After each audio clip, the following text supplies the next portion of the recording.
నమస్కారం. ముందుగా ఈరోజు మన తెలంగాణ జాతిపిత, తెలంగాణ సాధకుడు, తెలంగాణ అంటే ఎవరి పేరు గుర్తొస్తుందో ఆయన తెలంగాణ తొలి ముఖ్యమంత్రి గౌరవ కేసీఆర్ గారి 72వ పుట్టినరోజు సందర్భంగా శుభాకాంక్షలు తెలియజేస్తూ ఉన్నాను. ఆయన నిండు నూరేళ్ళు ఆయురారోగ్యాలతో ఉండాలా, మళ్ళీ తెలంగాణకు ముఖ్యమంత్రి కావాలా, తెచ్చిన తెలంగాణను 10 ఏళ్ళు ప్రగతి పథంలో నడిపించి ఇప్పుడు మళ్ళా అధోగతి పాలవుతున్నటువంటి ఈ తెలంగాణను మళ్ళా గాడిలో పెట్టాలంటే మళ్ళా కేసీఆర్ గారే ముఖ్యమంత్రి కావాలని చెప్పి ప్రజలందరూ కూడా కోరుకుంటున్నారు.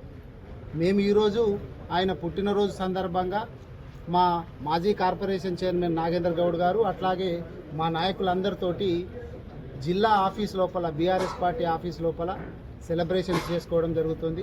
సేవా కార్యక్రమాలు ఎవరికి తోచిన రీతిన వాళ్ళు చేయాలనేటటువంటి ఉద్దేశం చేత మా వికారాబాద్ నియోజకవర్గంలోని 6 మండలాల్లో, అదేవిధంగా జిల్లాలోని మిగిలిన చోట్ల కూడా వివిధ రూపాల లోపల సేవా కార్యక్రమాలు చేస్తూ ఉన్నారు.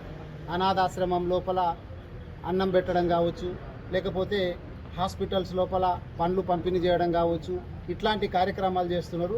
రాష్ట్రం మొత్తం కూడా తెలంగాణ ప్రజలకు, ముఖ్యంగా బీఆర్ఎస్ నాయకులకు, కార్యకర్తలకు ఇదొక మంచి పండుగ వాతావరణం లోపల సేవా కార్యక్రమాలు చేస్తూ ఉన్నారు. మళ్ళొక్కసారి కేసీఆర్ గారికి శుభాకాంక్షలు తెలియజేస్తూ నిండు నూరేళ్ళు బతకాలా, జీవించాలా, మళ్ళీ కేసీఆర్ గారే తెలంగాణను రక్షించాలా అని చెప్పి కోరుకుంటూ, ఇక ఈరోజు తెలంగాణ ఎవరి పాలైంది, ఎట్లా నడుస్తుంది, తెలంగాణను 10 సంవత్సరాలేమో మేము ముందుకు తీసుకపోతే వీళ్ళు చేసిన 2 ఏళ్ల పాలన లోపల ఒక 20 సంవత్సరాలు వెనక్కి తీసుకుపోతుంది. కాంగ్రెస్ వాళ్ళ పాలన ఎట్లుందంటే ఆనాటి రోజులు తీసుకొస్తా అని చెప్పి రేవంత్ రెడ్డి గారు ఏదైతే చెప్పినరో ఆనాటి రోజులు మళ్ళీ వస్తున్నాయి. నీళ్ళ కష్టాలు మళ్ళీ వస్తున్నాయి. కేసీఆర్ గారు కష్టపడి ఇంటింటికి మంచినీళ్ళు తీసుకొచ్చి కేసీఆర్ గారు ఇస్తే ఆ నీళ్లను చక్కగా మెయింటైన్ కూడా చేస్తలేరు. నీళ్ళల్లో పురుగులు వస్తున్నాయి, నీళ్ళల్లో చిన్న చిన్న బొక్కలు వస్తున్నాయి, పక్షులకు సంబంధించినటువంటి బొక్కలు వస్తున్నాయి అని చెప్పి ఆ నీళ్లు తాగమని కొన్ని చోట అంటే అసలు నీళ్ళే రావట్లేదు అని చెప్పి మా ఆడపడుచులందరూ, మా అక్క చెల్లెళ్ళందరూ బిందెలు తీసుకొని రోడ్ల మీదకి వస్తున్నటువంటి పరిస్థితి కనబడుతుంది. ఇక మా రైతన్నలు తీసుకుంటే మొన్నటికి మొన్న చూసినాం. కేసీఆర్ గారి ప్రభుత్వం లోపల, అప్పుడు బీఆర్ఎస్ ప్రభుత్వం ఉన్నప్పుడు ఆటోవానికి ఫోన్ చేసి చెప్తే చాలు యూరియా తీసుకొచ్చి ఇంటి దగ్గర వేసిపోయేటటువంటి పరిస్థితులు కల్పిస్తే యూరియా అనంట యాప్లల్లో ఇస్తారంట, షాపులల్లో కాదు యాప్లల్లో ఇస్తారంటే మనం చూసినాం. యూరియా కష్టాలు ఎట్లుంటాయి రైతన్నలకు అని చూసినాం. రైతులను ఏ విధంగా మోసం చేస్తున్నారో చూస్తాం.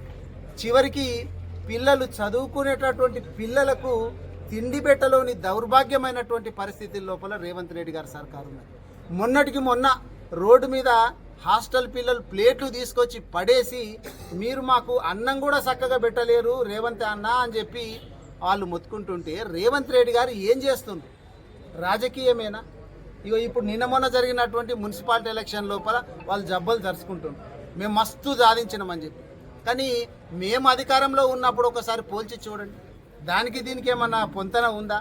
మేము దాదాపు 90%, 95% మున్సిపాలిటీలు అన్నీ మేము కైవసం చేసుకుంటే 50-60% కూడా ఈ కాంగ్రెస్ పార్టీ వాళ్ళు కైవసం చేసుకోలేనటువంటి దౌర్భాగ్యమైనటువంటి పరిస్థితుల లోపల ఈ కాంగ్రెస్ గవర్నమెంట్ ఉంది. దానికే జబ్బలు జరుచుకొని మేము ఇంత చేసినాము, అంత చేసినాము, అన్ని కైవసం చేసుకున్నామని చెప్పి మెజారిటీ రాని చోట్ల కూడా వీళ్ళు బలవంతంగా ప్రలోభ పెట్టి భయభ్రాంతులకు గురి చేసి కైవసం చేసుకున్నటువంటి పరిస్థితి కాంగ్రెస్ ప్రభుత్వాన్ని.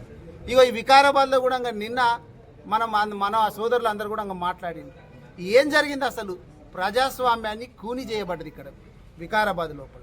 ఏ విధంగా అంటే ఎలక్షన్స్ స్టార్ట్ అయినప్పటి నుంచి తీసుకుంటే మా అభ్యర్థిని మొత్తము నామినేషన్ వేసి విడ్రాల్స్ లాస్ట్ రోజు మా అభ్యర్థిని గుంజుకొని మీరు కండువా చేస్తున్నారంటే మీ మీద మీకు నమ్మకం లేదు అనేటటువంటిది ప్రజలకు అర్థమవుతుంది. ఎందుకంటే మీ మీద మీకు నమ్మకం ఉంటే గెలుస్తాము, పోటీలో మేము నెగ్గుతామంటే మా వాళ్ళను గుంజుకోవాల్సినటువంటి దుర్మార్గమైనటువంటి పరిస్థితి, దౌర్భాగ్యమైనటువంటి పరిస్థితి కాంగ్రెస్ పార్టీ వాళ్ళకి ఎందుకు వచ్చింది? అదేవిధంగా 17వ వార్డులో కూడా మా అభ్యర్థిని గుంజుకొని మొత్తం విడ్రాల్స్ కూడా అయిపోయిన తర్వాత మీరు మా అభ్యర్థిని గుంజుకొని ఇక దానికి మీరు చెప్పుకోవద్దు మేము భారీ మెజార్టీ తెచ్చినాం. ఎక్కడ భారీ మెజార్టీ అండి? మీరు కొట్లాడి యుద్ధం లోపల ప్రత్యర్థులతోటి కొట్లాడి విజయం సాధిస్తే దాన్ని ఏమంటారు, కానీ వెన్నుపోటు పొలిసి దాన్ని భారీ మెజార్టీ అంటే ఎవడన్నా నమ్ముతాడా చెప్పు? మీకు మాట్లాడడానికి అర్థం పర్థం అన్నీ ఉండాలి. ఇగో నిన్న అక్కడ పోలీసుల అత్యుత్సాహం కూడా చూసినాం. కాంగ్రెస్ పార్టీకి సంబంధించినటువంటి కౌన్సిలర్లు పోతేనంట కార్లలో వెల్కమ్ చెప్తా ఉన్నారు, స్వాగతం పలుకుతూ. ఇక్కడ ఉన్నటువంటి ముఖ్యంగా డిఎస్పీ గారు, నేను గతంలో కూడా చెప్పిన, మీరు కాంగ్రెస్ పార్టీకి వత్తాసు బాడకండి డిఎస్పీ గారు, మేము అవసరమైతే ఎస్పీ గారి దగ్గర, డిఐజీ గారి దగ్గర, డీజీపీ గారి దగ్గర కూడా కంప్లైంట్ చేయాల్సి వస్తుంది. కాంగ్రెస్ పార్టీ వాళ్ళు పోతేనేమో కాన్వాయ్ లోపలికి తీసుకొని పోతున్నారు. గతంలో ఈ నామినేషన్ల విడ్రాల్స్ అప్పుడు కూడా మీరు ఇట్లాగే అత్యుత్సాహం ప్రదర్శించింది. ఇది మంచి పద్ధతి కాదు, మీరు మానుకోండి. ఖచ్చితంగా మేము ఉన్నతాధికారులకు కంప్లైంట్ చేయాల్సి వస్తుంది. 3వ వార్డుకు సంబంధించినటువంటి పెద్ద మనిషి ఒక ఆమె తహరా బేగం గారు అని చెప్పి, మా అమ్మ వయసు ఉంటుంది దాదాపు, గామెను ఆపి చెక్ చేసి పర్సులు చూసి ఐడెంటిటీ కార్డులు చూసి తిప్పల పెట్టి గాళ్ళను పంపిస్తుంటే కాంగ్రెస్ పార్టీ వాళ్ళనేమో కార్లలో లోపల దాకా సీటు దాకా తీసుకుపోతున్నటువంటి పోలీసుల తీరు అందరూ కూడా గమనిస్తూ ఉన్నారు. ఇక ఇంకొకటి ఏంటంటే, తాండూరులో కావచ్చు, పరిగిలో కావచ్చు, మిగిలిన అన్ని మున్సిపాలిటీలనేమో విలేకరులకు లోపలికి అనుమతి ఉంటుందంట. ఈ వికారాబాద్లో మరి ఇదేందో ఈ స్వేచ్ఛ ఎంత బాగున్నది చూడండి. విలేకరులకు ఈ విధంగా ఇక్కడ గౌరవ స్పీకర్ గారు దాంట్లో పోయినరు. మళ్ళా మున్సిపాలిటీలో గౌరవ స్పీకర్ గారు ఉండి కూడా మరి పత్రికా విలేకరులందరినీ కూడా బయట నిలబెట్టినటువంటి దుర్మార్గమైనటువంటి చర్య ఈరోజు వికారాబాద్ నియోజకవర్గంలో జరుగుతున్నదంటే, మీ ప్రజాస్వామ్యం మేము 7వ గ్యారంటీ ఇస్తామని చెప్పారు. రేవంత్ రెడ్డి గారు ఏం చెప్పిండ్రు అంటే 6 గ్యారంటీలు కార్డుల రూపంలో ఇస్తున్నాము, 7వ గ్యారంటీ అంటేనే ప్రజాస్వామ్యాన్ని మేము రక్షిస్తామని చెప్పి ఇచ్చింది. ఈ వికారాబాద్ ఎంత బాగా రక్షించబడుతున్నదో పత్రికా మిత్రులు 4th పిల్లర్ అంటారు. డెమోక్రసీ లోపల, ప్రజాస్వామ్యం లోపల పత్రికకు సంబంధించినటువంటి టీవీ వాళ్ళు కావచ్చు, ఎలక్ట్రానిక్ ప్రింట్ మీడియా వాళ్ళను 4th పిల్లర్ అంటారు. నీ ఒక పిల్లర్ను కూలగొట్టి ఏ విధంగా నువ్వు రాజ్యం వెళ్ళాలనుకుంటున్నావు? స్పీకర్ గారు కూడా ఆలోచన చేయాలా. ఆయన ఏంటంటే మీరు మసిబూసి మారడగాయం చేసి మేము ఇంత మెజార్టీతో గెలిచినాము, అంత మెజార్టీతో గెలిచినాము, ఇన్ని సీట్లు సంపాదించినామని కాదు, సావు తప్పి కన్ను లొట్టబోయినట్టు గెలిచిండ్రు. ఇక్కడ కాంగ్రెస్ పార్టీ వాళ్ళు ఎంత గెలిచిండ్రు? మొత్తం 34 వార్డులుంటే మీరు ఇన్ని అరాచకాలు చేసినా కానీ, ఇన్ని అక్రమాలు చేసినా కానీ, ఇంతమందికి కండువా వేసినా కానీ మీరు గెలిచింది ఎన్ని అంటే 34 సగం అంటే సగం 17 సీట్లు. ఆ ఒక్క సీటు ఇంకా 17 సీట్లు. ఇక దానికి మీరు జబ్బలు జరుచుకొని హంగామా చేసి కథలు చేస్తున్నారంటే వికారాబాద్ ప్రజలందరూ కూడా ఆలోచన చేస్తున్నారు.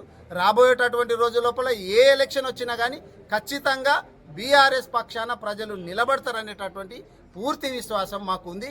అందుకే వికారాబాదు జిల్లా, ముఖ్యంగా వికారాబాదు నియోజకవర్గానికి సంబంధించినటువంటి ప్రజలందరినీ కూడా కోరేది ఏంటంటే, రాబోయే ఏ ఎలక్షన్ వచ్చినా కానీ ఏం జరుగుతుంది, గతంలో మీ మంచి ఎవరు కోరిండ్రు, మీకు అసలు సేవ చేయకుండా తప్పించుకొని తిరుగుతున్నటువంటి సర్కార్ ఏదో మీరు ఆలోచన చేసి ఓట్లు వేయాలని చెప్పి మీ అందరిని కోరుకుంటూ, మళ్ళొక్కసారి గౌరవ కేసీఆర్ గారు నిండు 100 ఏళ్ళు ఆయురారోగ్యాలతో ఉండాలా, తెలంగాణకు మళ్ళీ ముఖ్యమంత్రి కావాలా, తెలంగాణని మళ్ళీ పరుగులు ఎత్తించే విధంగా, మళ్ళీ ప్రగతి పథంలో నడిపించే విధంగా ఆయన మళ్ళీ తిరిగి ప్రజాక్షేత్రంలోకి రావాలని చెప్పి ఆశిస్తూ సెలవు.